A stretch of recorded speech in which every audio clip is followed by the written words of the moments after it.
কান পাতলি শোনা যায় বিকট শব্দ, কেঁপে ওঠে দরজা জানালার কপাট, আর শিরদাঁড়া দিয়ে বয়ে যায় আতঙ্ক। এভাবে বিপদ মাথায় নিয়ে বসবাস করছে আসানসোলের বারাবণীর ফরিদপুরের বাসিন্দারা।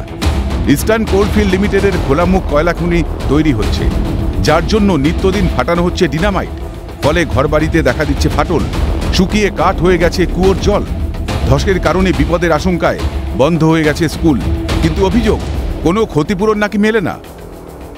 আসানসোলের বারাবণীর ফরিদপুর গ্রাম, সরকারি কলিয়ারি তৈরি হচ্ছে খোলামুখ খনি, সেখানে হচ্ছে বিস্ফোরণ, এবং সে কারণেই কিন্তু এলাকার ঘরগুলোতে দেখা যাচ্ছে ফাটল, মানুষের মনে ভয়, বন্ধ হয়ে গেছে স্কুল, যদিও বা অন্যত্র কোথাও ব্যবস্থার কথা শুনতে পাওয়া যাচ্ছে।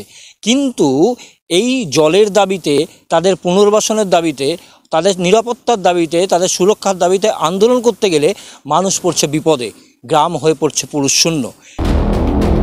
একই জীবন বিপন্ন, তার উপর আবার কাজও পাচ্ছে না স্থানীয়রা। আন্দোলন করতে গেলে পড়তে হচ্ছে বিপাকে। ক্ষতিপূরণ সহ বেশ কিছু চাহিদার দাবিতে গ্রামবাসীরা পৌঁছেছিল আসানসোলের বারাবণীর চারণপুর খোলামুখ খনিতে। কাজ বন্ধ করার দাবি জানিয়েছিল তারা। উল্টে আইনি পদক্ষেপ নেওয়া হয় তাদের বিরুদ্ধেই। ভয়ে পুরুষশূন্য হয়ে পড়ছে গ্রাম। না ক্ষতিপূরণ, না নিরাপত্তা, না চাকরি। এভাবেই জীবন কাটাচ্ছে ফরিদপুরের গ্রামবাসীরা। যে যারা আন্দোলন করছে তারাই দোষী হচ্ছে, বিনা দোষে দোষী হচ্ছে।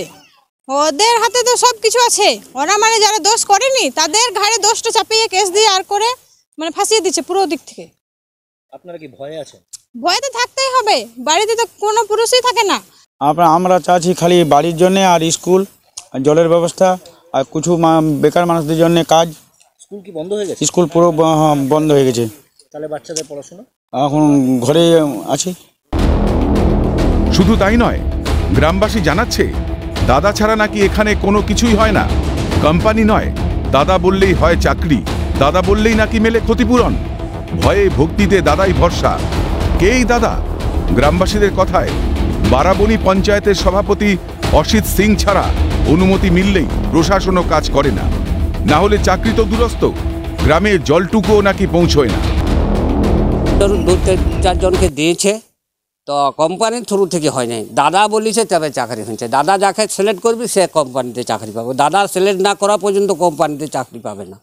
অসিত সিং দাদা আমাদের টিএম, তা না বললে কিছু হবে না। দাদার পায়ের তলে যদি থাকতে পারো তো সবই পাবে। দাদার পায়ের তো ঘাড়ের উপরে চলতে কিছু না কিছু পাবে না।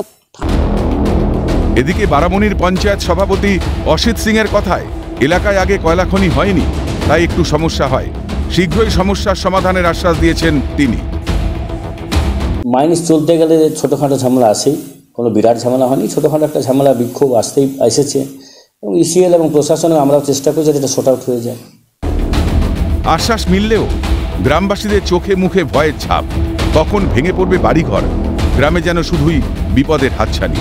সবশেষে ভয়ে ভক্তিতে এখনো গ্রামবাসীদের ভরসা সেই দাদাই। এই আশাতেই কিন্তু রয়েছে এখানকার গ্রামবাসীরা। এখন সবটাই কিন্তু প্রশাসনের উপর নির্ভর। আসানসোল থেকে তৃণাঞ্জন চট্টোপাধ্যায়, ক্যালকাটা নিউজ।